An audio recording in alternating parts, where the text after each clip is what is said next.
અક્ષર પુરુષોત્તમ દર્શન, સમજણ, સાધના, સમર્પણ. ધર્મ દેવતા એ પણ આદર્શ પિતા હતા, જેથી છોકરાઓને સેવા કરવાની મન થાય. આજે પ્રમુખ સ્વામી મહારાજ પણ વૃદ્ધ જ છે ને, તો ગરડા એને કારણ ધારો કે લૌકિક દ્રષ્ટિએ ગરડા ગણીએ તો એમની પાસે દરેકને રહેવું ગમે છે. અમે બધા એમના નાનકડા જ દીકરા છીએ ને, છતાં પણ એમની સાથે રહેવું ગમે. એ કેમ કરવું ગમે? કારણ કે નીચેના માણસોને સમજી શકે છે, દરેકની સાથે પ્રેમથી વર્તી શકે છે, એની આજ્ઞા પ્રમાણે દરેકને રહેવું ગમે છે, તો એ આદર્શ બાપ બની શક્યા છે. એમ આપણે પણ એવા આદર્શ બાપ બનીએ તો છોકરો પ્રેમથી આપણી તમામ આજ્ઞાનું પાલન એ કરી શકે છે. ધર્મદેવતાની ઘનશ્યામ પ્રભુએ સેવા કરી અને પછી ધર્મદેવતા પણ પોતે ભગવાનના ધામમાં પધારવાનો સંકલ્પ કરે છે. સંવત 1848 જેઠ વદ 14 શુક્રવારના દિવસે પોતે ધામની અંદર પધાર્યા. ધર્મદેવતા જ્યારે ધામમાં પધારતા હતા એ સમયે પોતાના જ્યેષ્ઠ પુત્ર રામ પ્રતાપ અને છેલ્લા પુત્ર ઈચ્છારામજીને પોતે સલાહ આપે છે કે ઘનશ્યામ એ દિવ્ય બાળક છે, એ સાક્ષાત ભગવાન છે, એને ઉદાસ ન થવા દેતા. એ ઉદાસ થશે તો ઘર છોડીને ચાલે જશે, માટે ઉદાસ ન થવા દેતા. થોડાક દિવસો વીત્યા અને ઘનશ્યામની ઉદાસીનતા વધવા લાગી અને રામ પ્રતાપભાઈએ સંકલ્પ કર્યો કે ઉદાસ થયા છે, હવે એનું ક્યાંક ગોઠવી દઈએ, એનું વેવિશાળ કરી દઈએ, જેથી કરીને બંધનમાં આવી જાય. અને એ સમયે રામ પ્રતાપભાઈએ સંકલ્પ કર્યો. ખંભારિયાના નિહાલ મિશ્રનું ખૂબ ઊંચું કુળ હતું, એમની દીકરી ચંદ્રકળા સાથે ઘનશ્યામનો વિવાહ કરવો એવો મનમાં સંકલ્પ કરે છે. ત્યાં પત્ર લખ્યો કે આપ અમારા ત્યાં પધારો. અને ખંભારિયાના નિહાલ મિશ્ર પોતે ત્યાં પધારવાના હતા.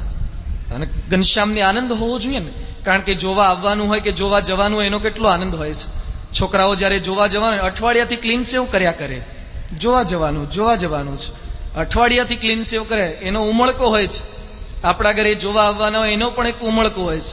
છોકરીને તાલીમ આપે કે બેટા પીરસવાનું હોય એમાં સાચવીને જવું, ગ્લાસની અંદર 4 આંગળીઓ ન નાખી દેવી, બહારથી પકડવો, અને પછી ટ્રેમાં લઈને જઈએ તો એ ઢોળી ન નાખવું, નહીં તો પેલા માણસને લાગે કે એના ઘરમાં કાચના ગ્લાસ ફોડે છે તો આપણા ઘરમાં શું ફોડશે. એટલે એની પણ એક તાલીમ હોય છે.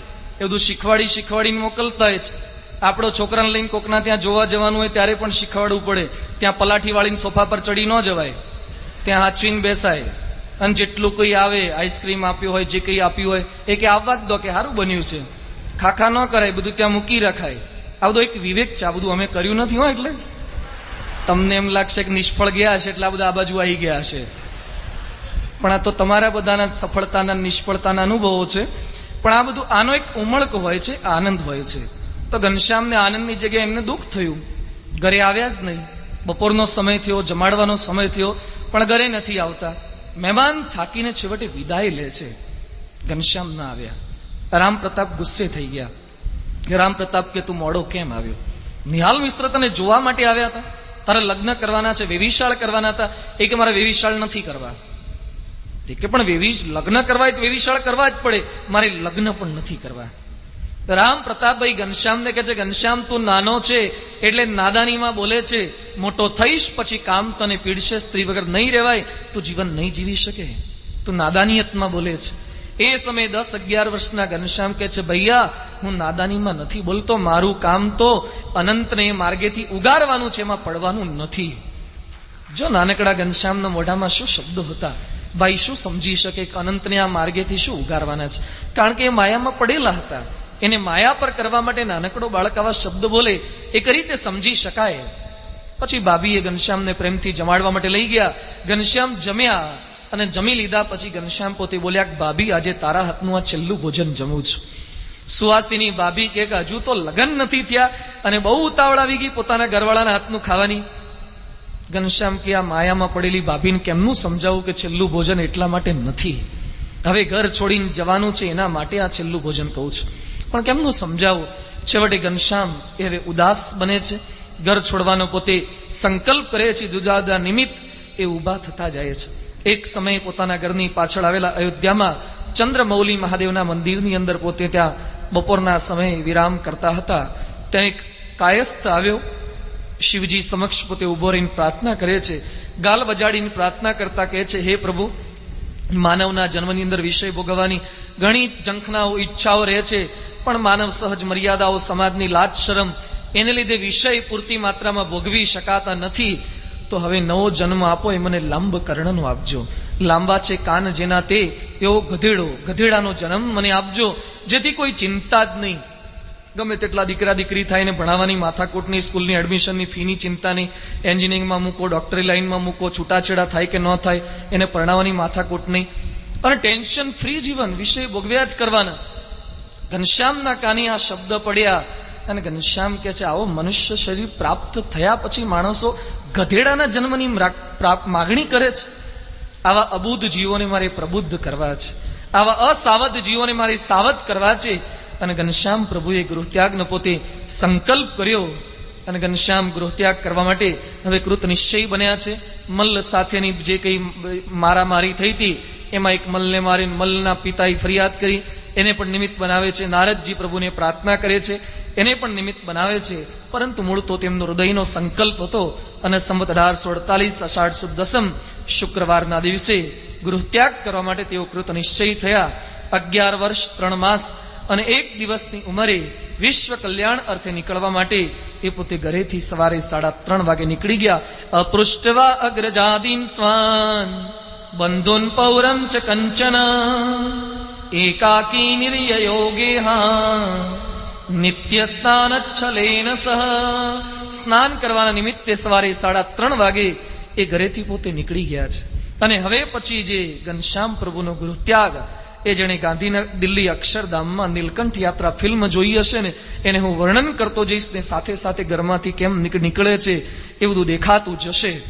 ઘરેથી નીકળ્યા, પોતાના ભાભી સમક્ષ, ભાઈ સમક્ષ, બીજા ભાઈ સમક્ષ દ્રષ્ટિ કરી અને પછી જટા બાંધીને પોતે ઘરેથી નીકળે છે. ઘનશ્યામ પ્રભુ નીકળ્યા ત્યારે કેવળ 4 વસ્તુ પોતાની સાથે લીધી છે. પગમાં તો કઈ ધારણ કર્યા નથી, પાદુકા પણ ધારણ કરી નથી, કેવળ કૌપીન ધારણ કરી છે. ઘનશ્યામ પ્રભુના માથે જટા છે, ગળામાં શાલિગ્રામ લીધા છે, ગુટકો લીધો છે, કમંડલું લીધું છે. કેવળ 4 વસ્તુ સંતો આપણને સમજાવે છે કે ઘનશ્યામ પ્રભુ કઈ 4 વસ્તુ લઈને નીકળ્યા છે. ધર્મ, જ્ઞાન, વૈરાગ્ય ને ભક્તિ. પાણી ગળવાનું ગરણું એ પોતાની સાથે લીધું છે, ધર્મને સાથે લઈને નીકળ્યા છે. જ્ઞાન એટલે સર્વશાસ્ત્ર માત્રનો સારરૂપ એવો ગુટકો લઈને નીકળ્યા છે. વૈરાગ્ય એટલે કે કમંડળું એ પોતાની સાથે લીધું છે, વૈરાગ્યનું પ્રતીક. અને ભક્તિ એટલે શાલિગ્રામ અને માળા પોતાની સાથે લીધી છે. કોઈ બીજો સામાન એ પોતાની સાથે લીધો નથી. આવડી મોટી યાત્રાએ નીકળ્યા હતા. કેટલો સમય ફરવાનું છે, ક્યાં ફરવાનું છે, અખિલ ભારતની પદયાત્રા કરવાની છે, છતાં પણ સાથે કોઈ સામાન લીધો નથી. આપણે ક્યાંક બહાર નીકળીએ ને તો છેવટે 2-5 રૂપિયા તો ખિસ્સામાં રાખીએ. અત્યારે બધા પારણમાં આવ્યા હશો ને, અહીંયા કઈ બધા આપવાના નથી ને અત્યારે, તોય કંઈક લઈને તો આવીએ જ. બહાર નીકળ્યા નથી ને પાકીટ ચેક કરી લઈએ, કંઈક સામાન લઈએ. મોટી યાત્રાએ જવાની કેટલી બધી તૈયારી આપણે કરીએ છીએ, તો અહીંયા એવી કોઈ પ્રકારની તૈયારી સાથે નીકળ્યા નથી. ભગવાન પોતાના જીવનના આધારે આપણને શીખવે છે, less the luggage more the comfort. જેટલો સામાન ઓછો હશે ને એટલું સુખ શાંતિથી મુસાફરી થશે. ઘણી વાર એક તો 5-6 છોકરા હોય અને 10-15 સુટકેસો લઈને નીકળ્યા હોય દિવાળીની યાત્રા કરવા, અને કે પિન્ટુ આવ્યો, ચિંટુ આવ્યો, પેલી સુટકેસ આવી, અને એમાં ટેન્શનનો પાર નહીં. આ રહી ગયું, તે રહી ગયું. લેસ ધ લગેજ, ટ્રેનમાં લખ્યું જ ઘણી વાર, less the luggage more the comfort. જેટલી સાદાઈ એટલું સુખેથી જીવન પસાર એ થઈ શકે છે. અને કેટલાક એવા મોટા માણસો થયા છે કે જેના જીવનની અંદર વૈભવ ઘણો હતો, છતાં પણ વ્યક્તિગત જીવનમાં ખૂબ સાદાઈ હતી. ધારત તો ઘણું બધું વસાવી શક્યા હોત. સરદાર પટેલ મૃત્યુ પામ્યા ત્યારે 2 જોડી કપડા સિવાય એમની પાસે કંઈ જ ન હતું. સરદાર પટેલ જે ધોતીઓ અને ખમીસ ને બધું પહેરતા હતા એ જૂનું બધું ભેગું થયું હોય એને રિપેરિંગ કરીને એમના દીકરી મણીબેન એ પોતે સાડી બનાવીને પહેરતા હતા. કેટલું પવિત્ર અને સાદાઈ વાળું જીવન હશે. ગાંધીજીના જીવનની અંદર આપણે જોઈ શકીએ છીએ. આવા મોટા પુરુષોના જીવનની અંદર આપણને સાદાઈનો ગુણ દેખાય છે.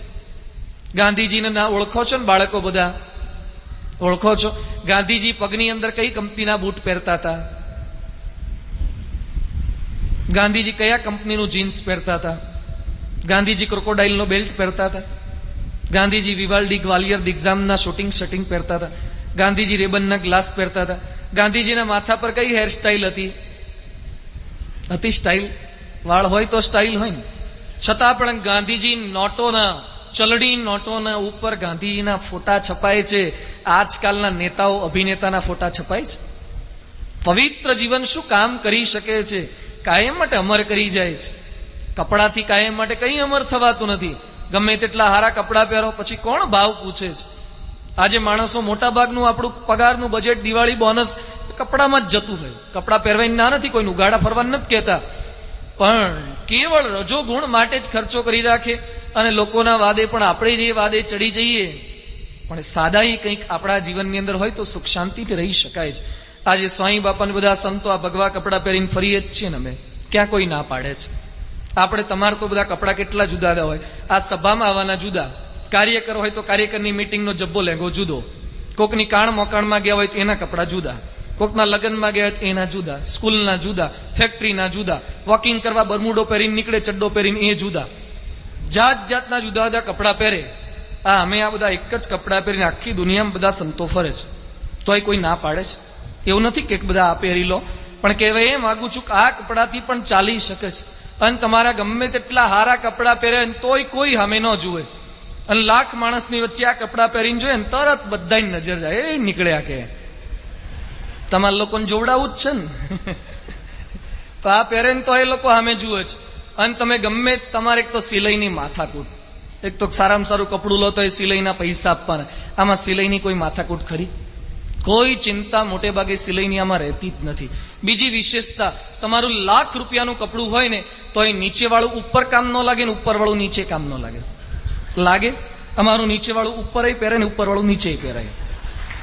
આ કપડાની વિશેષતા છે.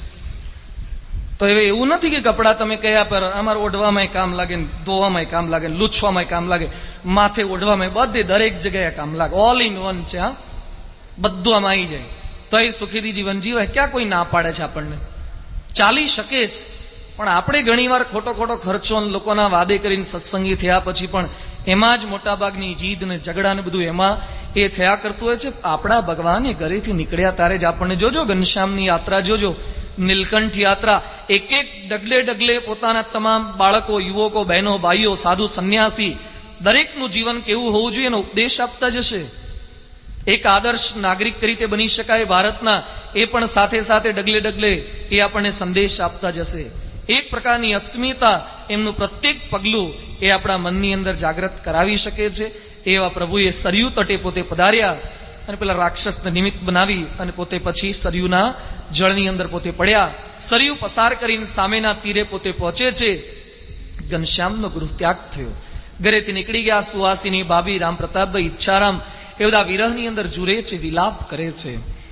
કેટલાક બે ત્રણ માણસોને રડતા મૂકે છે, પણ સામે કરોડો માણસોને એમણે ખુશ કરવાતા, રાજી કરવાતા, એના માટે ઘર છોડીને નીકળ્યા છે. શા માટે ઘર છોડી દીધું? જ્યારે ધર્મ નથી રહેતા, જ્યાં ભક્તિ નથી રહેતી, ત્યાં ભલીને પછી પોતાનું કુળ હોય છતાં ભગવાન પણ નથી રહેતા.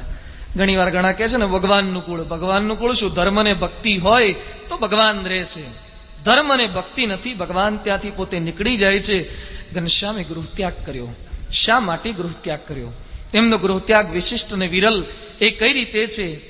દલપતરામે પોતે લખ્યું છે, સંસાર છોડી જન બેખ ધારે, તે તો દિશે છે ત્રિવિધ પ્રકારે, ભાખું હવે સાંભળ વેદ બાઈ, ક્રોધે સુબોધે કરજે મુંજાઈ.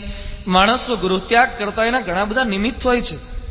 ક્રોધમાં આવીને ઘર છોડીને જતા રહે, ઝઘડો થઈ જાય એટલે. કોકનો ઉપદેશ મળે તો પણ ઘર છૂટી શકે છે. બહુ દેવું થઈ ગયું હોય તોય ઘર છૂટે. બહુ દેવું થયું તોય ઘણા કથા વર્તમાઈને બેસી જતા હોય. એટલો ટાઈમ તો નિરાત રહે કે ઉઘરાણી વાળા આવે નહીં, કે કોઈ ટેન્શનની માથાકૂટ નહીં. એ રીતે પણ બધી પ્રવૃત્તિ થઈ શકતી હોય છે. અહીંયા ઘર છોડીને નીકળ્યા છે, ગુસ્સામાં આવીને ઘર છોડીને નથી નીકળ્યા. કોઈએ ઉપદેશ પણ નથી આપ્યો. આજે ભર્તુહરિને ગોપીચંદે ઘર છોડ્યા, એની પાછળ ઇતિહાસ છુપાયેલા છે. એને પેલી પત્નીએ દગો દીધો, અમર ફળ આપ્યું, એને પેલા અશ્વપાલને આપ્યું, અશ્વપાલે પાછું દાસીને આપ્યું, દાસીએ પાછું ભર્તુહરીને આપ્યું, ભર્તુરીએ હાથમાં લીધું કે આ તો મારું આપેલું ફરતું ફરતું પૃથ્વી ગોળ છે, ફરતું ફરતું આ બાજુ આવી ગયું. અને પછી મનમાં થઈ ગયું, યામ ચિંતયામિ સતતમ મયી સા વિરક્તા, સાપ્યન્નમિચ્છન્તિ સજનોન્ય સક્ત, અસ્મત કૃતે ચ પરિશુષ્યતિ કાચિદન્યા દિક્તામ ચ તમ ચ મદનમ ચ ઇમામ ચ મામ ચ. જેને હું ચાહતો તે પાછી બીજાને ચાહ, બીજો ત્રીજી ને ત્રીજી પાછી મને. આ સંસાર ખરેખર આવો જ છે.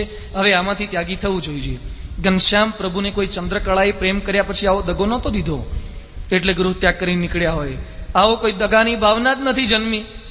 એમનો ગૃહ ત્યાગ કોઈ આવા નિમિત્તને લીધે નથી થયો.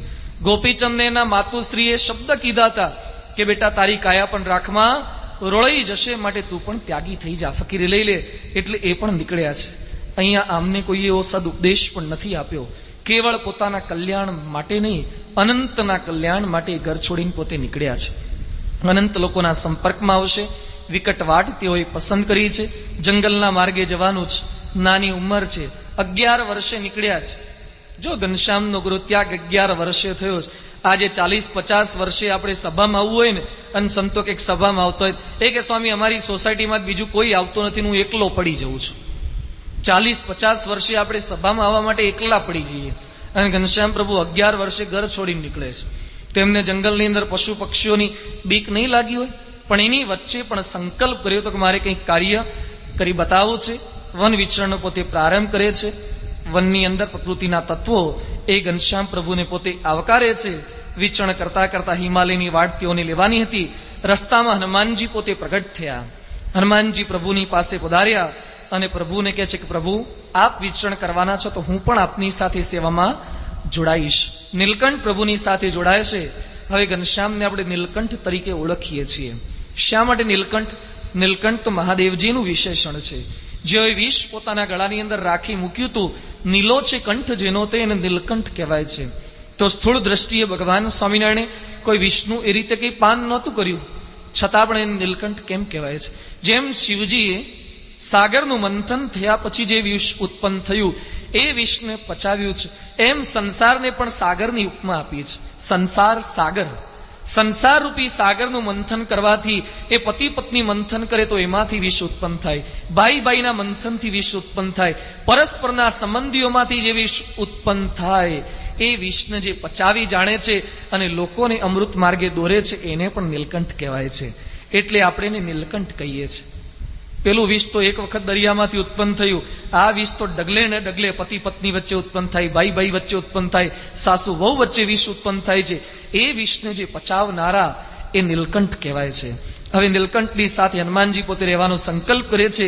એ વખતે નીલકંઠ કહે છે મારું તે ભક્ત રાજન ત્વામ જાનામ્યેનુપમં દૃઢમ સ્મરામી ત્વામ યદા તર્હિ ત્વયાગમ્યમ મમાંતિકે.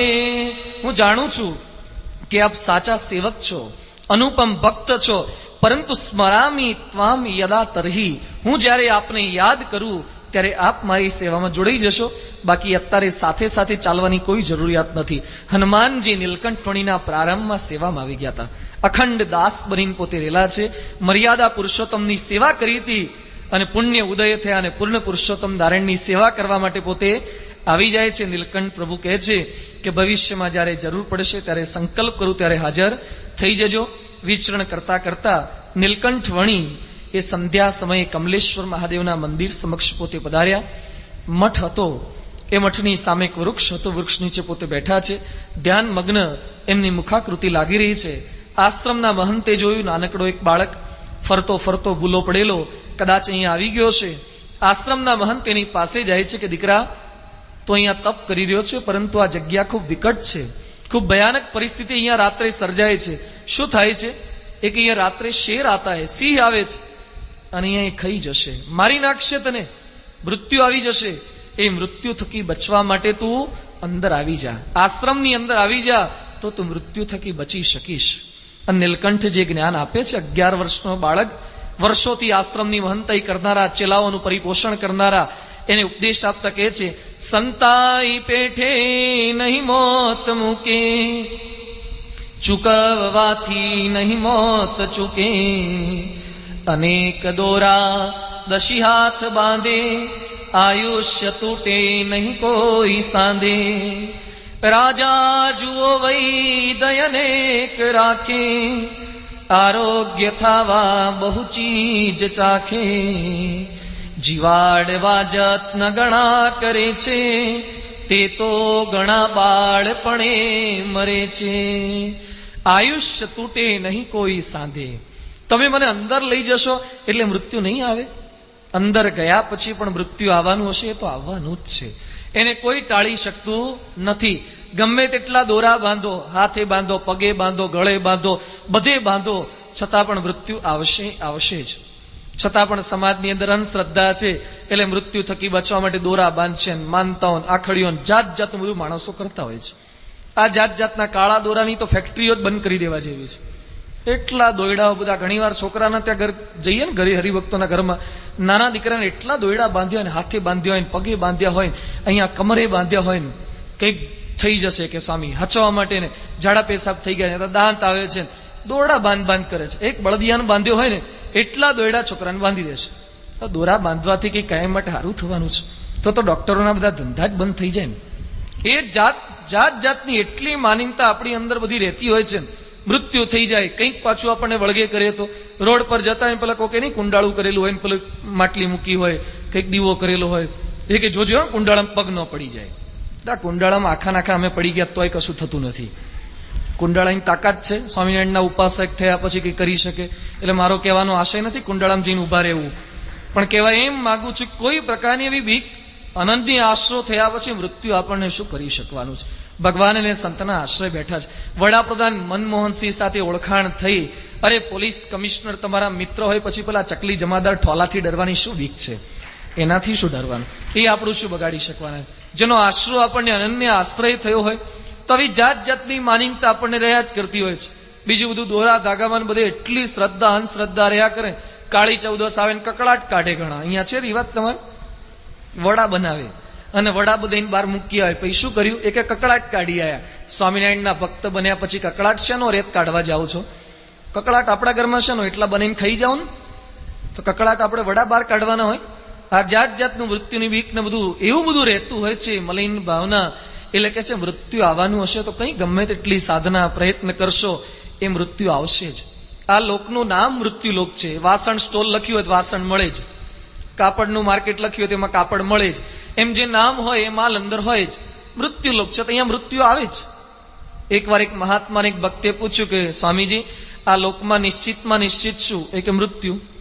પછી કે અનિશ્ચિતમાં અનિશ્ચિત, એ કે મૃત્યુ. એ કે આવું કઈ રીતે હોઈ શકે? જે વસ્તુ કઠણમાં કઠણ હોય એ ઢીલામાં ઢીલી કઈ રીતે હોઈ શકે? જે કઠણ છે વળી ના શકે, જે વળી શકે છે કડક ન રહી શકે. એ બંને અલગ પ્રકારના ગુણ છે. એને કઈ રીતે આપ બતાવો છો એકની અંદર? એટલે કે સાંભળ, મૃત્યુ નિશ્ચિતમાં નિશ્ચિત એટલા માટે જીવનમાં એક સમય આવવાનું છે, એટલે નિશ્ચિતમાં નિશ્ચિત, કોઈ ટાળી શકવાનું છે જ નહીં. તો નિશ્ચિતમાં નિશ્ચિત શા માટે? એ કે ક્યારે આવવાનું છે નક્કી નથી, એટલે અનિશ્ચિતમાં નિશ્ચિત. કશું નક્કી નથી. ચીમનભાઈ પટેલ મુખ્યમંત્રી ગુજરાતના એક સમયે, જેનું દિલ્હી સુધી તીર ચાલે, દિલ્હી સુધી એનું કહ્યું કરે એવા મુત્સદી માણસ ચીમનભાઈ ઉર્મિલાબેન પટેલને કહીને હુતા ખવારી ઉઠાડજો ને મીટિંગમાં જવાનું. હુતા હજી ઉઠ્યા નથી, હોઈ જ ગયા. ક્યાં જગાડવા રહ્યા છે? ક્યાં કોઈનાથી ઉઠાડ્યા છે? કોઈનું કાંઈ ચાલે એવું નથી આની અંદર. એ સાધુ હોય કે સંન્યાસી હોય, ગૃહસ્થ હોય, બાઈ ગમે તો હોય, એ મૃત્યુ આવી જ શકે છે. પણ મૃત્યુ આવે તો અનુસંધાન રાખવાનું છે. ભગવાન સ્વામિનારાયણ અંત્યના 30ના વતનાત્મા લખે છે, આ ઘડીને આ ક્ષણ મરી જવું છે એવું અનુસંધાન રાખવું. જીસ મરને સે લોગ ડરે, મેરે મન આનંદ, કબ આયે ઓર કબ બેટું પૂરન પરમાનંદ. મૃત્યુથી ડરવાનું નથી, એનું અનુસંધાન રાખવાનું છે. એકવાર જનકના દરબારમાં બે સંન્યાસી આવ્યા અને જનક રાજાને પૂછે છે કે લોકો કહે છે કે આપ વિદેહી છો, અમને સમજાતું નથી કે આપ વિદેહી કઈ રીતે છો? જનકે સેનાપતિને બોલાવ્યા અને કે છે તાત્કાલિક આ બંને સંન્યાસીને જેલમાં પૂરી દો. પેલા કે પણ અમારો વાંક ગુનો. એ કે જેલમાં તો પૂરી દો એટલું જ નહીં, આવતીકાલે ફાંસીના માચડે ચડાઈ દો બે જણાને. એ કે આટલું પૂછ્યું એમાં ફાંસી? એ કે બોલશો જ નહીં, જેલમાં જતા રહો. જેલમાં પૂરી દીધા બે જણાને. એ કે ખાવું એટલું આજે ખવડાવી દો, પછી ખવાય તો ને. જેલની સજા થઈ હોય, આવતીકાલે ફાંસી મળે, પછી ખાવું કેમનું ભાવે? આખી રાત જેલમાં પસાર કરી અને સવારે પછી જનકના દરબારમાં લાવવામાં આવ્યા બંને સંન્યાસીને. ફાંસીના માછડા તૈયાર હતા. જનક રાજાએ કીધું જો આ માછડા તૈયાર છે, હમણાં લટકાઈ દેવાના છે, પણ મને થોડીક દયા આવે છે અને થોડુંક કન્સેશન તમારા માટે આપું છું. શું કન્સેશન? વાત કરો જલ્દી. એ કે તમારા બંને હાથની અંદર પાત્ર હશે, એ પાત્રની અંદર છલોછલ તેલ ભરેલું હશે. લાકડાના કે સોનાના કઈ પાત્ર હશે, એની અંદર છલોછલ તેલ ભરેલું હશે. તમારે બંને જણા એ બંને હાથમાં છલકતા એ તેલવાળા વાસણ લઈને ચાલવાનું, આખા નવસારીમાં ચાલવાનું. બધે શહેરમાં ફરવાનું. એક પણ છાંટો તેલનો નીચે ન ઢોળાવો જોઈએ. જો ઢોળાશે તો તમારી બંને બાજુમાં ખુલ્લી તલવાર લઈ અને મારા સૈનિકો ચાલતા હશે. જેવું ઢોળાયું એવું તલવારથી તમારું માથું એ જુદું કરી નાખશે. પેલા બંને કે હારું આમાંય વીમો તો છે જ, કે આમાંય તકલીફ વાળું કામ તો છે જ, પણ કદાચ લક બાય ચાન્સ કોણ બનેગા? કરોડપતિ. કદાચ આમ જીતી જવાય તો, એટલે કે આ કરવા જેવું છે. એટલે બંને જણે હાથમાં ધારણ કર્યા અને પછી નીકળ્યા. બંને બાજુ પેલા લોકો ખુલ્લી તલવાર લઈને ચાલી રહ્યા છે. આખા શહેરમાં ફર્યા, દરેક જગ્યાએથી, બિગ બજાર આગળથી, શોપિંગ મોલ આગળથી, બધા મેળા આગળથી, બધે થિયેટર આગળથી, બધેથી નીકળ્યા. જનકના દરબારમાં પહોંચ્યા. જેવા પહોંચ્યા ને એવું પાત્ર નીચે મૂકી અને દોટ મૂકી. જનક કે ઉભા તો રહો, તમે કઈ પ્રશ્ન પૂછ્યો તો ને? એ કે હવે કોઈ પ્રશ્ન જ નથી, અમને પૂછતા જ જાઓ કે તમે કહેતા હતા વીરે. એ કે તારે જે વિદેહી હોય કે દેહી હોય અમારે કઈ લેવા દેવા નહીં, હવે પૂછવું જ નથી. તો કે હું તમને પ્રશ્ન પૂછું. શું પ્રશ્ન છે? આવી કઈ સજા વજા ન કરતા કે ન આવડે તો? એ કે શું પ્રશ્ન છે? એ કે તમે મને કીધું વિદેહી કમ છે, હું આપને પ્રશ્ન પૂછું. આખો દિવસ તમે રાજ્યમાં ફર્યા, બધેથી પસાર થયા, પેલા વોટર પાર્ક આગળથી પસાર થયા, ફનવર્લ્ડ આગળથી પસાર થયા, તો તમે શું જોયું તું? એ કે કાંઈ જોયું નથી. કે તો કદાચ એ ન જોયું તો થિયેટરમાં કયું ફિલ્મનું બોર્ડ લાગેલું હતું, એ કયું ફિલ્મનું પોસ્ટર હતું એ જોયું? એ કે એ નથી જોયું. તો મેળામાંથી પસાર થયા, પાણીપુરી, ભાજીપુર, રગડા પેટીસ, દાબેલીની ઘણી લારીઓ હતી, એના તરફ નજર ગઈ? એ કે કાંઈ જોયું નથી. એ કે આખો દિવસ બધે ફર્યા તો તમે જોયું શું? એ કે તેલ ને તલવાર, તેલ ને તલવાર, તેલ ને તલવાર. બીજે નજર જાય તો ને, તેલ ને તલવાર સિવાય બીજું કંઈ જ દેખાય નથી. જનક કે તમે મને પ્રશ્ન પૂછતા હતા વિદેહી શા માટે? જેમ તમને મૃત્યુ બાજુમાં દેખાતું હતું તો બધે ફરવા છતાં પણ નજર ન ગઈ, એમ મને અખંડ મૃત્યુ બાજુમાં દેખાય છે, એટલે હું વિદેહી કહેવાઉં છું. જો મૃત્યુનું અનુસંધાન નીલકંઠવણી આ શીખવે છે કે મૃત્યુથી ક્યાં સુધી ભાગતા ફરશો? जिस मरने से लोग डरे मेरे मन आनंद, कब आए और कब बेटू पूरन परमानंद. જો મૃત્યુની બીક ટળી ગઈ, ફરવા ટળી ગઈ છે, અંદરથી નિર્ભય થઈ ગયા છે. જાણપણું રાખવાનું છે પણ ડરતા રહીએ. અંદરથી એવું જ્ઞાન પ્રગટ થાય, આત્મજ્ઞાન, પરમાત્મા જ્ઞાન પ્રગટ થાય. નીલકંઠવણી આવું જ્ઞાન પ્રગટાવે છે. પણ આશ્રમના મહંતની કઈ એટલી તૈયારી નહોતી કે તું ભલે આવું જ્ઞાન કરે, હું તો અંદર જઉં જ છું. એ તો અંદર પહોંચી ગયા, રાત્રે રાહ જુએ છે કે હમણાં આવશે અને અહીંયા મારી ખાશે. સિંહ આવ્યો પણ ખરો, નજીક પણ ગયો. પેલા લોકોના કાળજા ઊંચા, કાળજાની આંખા ઊંચા થઈ ગયા. પણ નીલકંઠવણીની બાજુમાં સિંહ આવી અને મસ્તક ઝુકાવી ત્યાં બેસી જાય છે. સવારના પોરમાં નીલકંઠવણીના શરીર પર હસ્ત પ્રસારે છે અને પછી પોતે ચાલતો નીકળી જાય છે. નીલકંઠ ત્યાંથી નીકળતા હોય છે અને આશ્રમના મહંત આવી ગયા. આપ રોકાઈ જાઓ, આશ્રમ આપકા, હમ આપકે, પૂરી महंताई आपको देने के लिए तैयार है. એ સમયે 200 વર્ષ પહેલા વાર્ષિક ₹1,00,000 આવક એવી महंताई આપે. નીલકંઠવણી કહે છે કે આવી महंताई કરવી જ હોત તો અયોધ્યામાં ક્યાં મંદિર ઓછા હતા? અમારા ઘરે ઘણું બધું હતું, પણ આ નથી કરવું. તમે સિંહને વશ કરો એવા છે, મારે આવા એક સિંહને વશ નથી કરવો. મારે તો ભવિષ્યમાં એવા ઘણા નરસિંહને વશ કરવા છે, જે માણસ છે પણ એવી સિંહ જેવી પ્રકૃતિ વાળા છે. એની પ્રકૃતિઓ મારે બદલી નાખવી છે. એના માટે એમનો ગૃહત્યાગ હતો.